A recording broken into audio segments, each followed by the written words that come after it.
یکی بیچاره و تنها، یکی لب تشنه در صحرا، یکی بی درد بی پروا.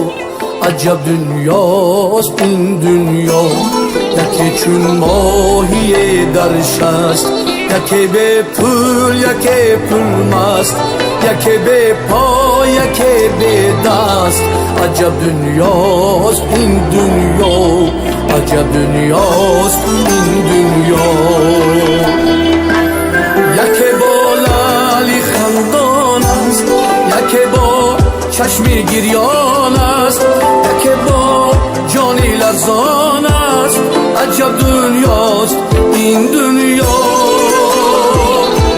یکی یاری وفادار است، یکی بی‌رحم و قتال است، یکی مشتاق دیدار است. عجب دنیاست این دنیا. یکی از آدمی دور است، زی ثروت مست و مغرور است، و فکرش از خدا زور است. عجب دنیاست این دنیا. یکی در قید زندان است، زی اعمالش پشیمان است، دلش لبریز ارمان است. عجب دنیاست این دنیا، عجب دنیاست این دنیا.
یکی از عشق دیوانه، میانی مردم افسانه، یکی بی کوی و بی خانه. عجب دنیاست این دنیا. یکی بی دین و ایمان است، و خدمتگاری شیطان است، پی آزار انسان است. عجب دنیاست این دنیا، عجب دنیاست این دنیا.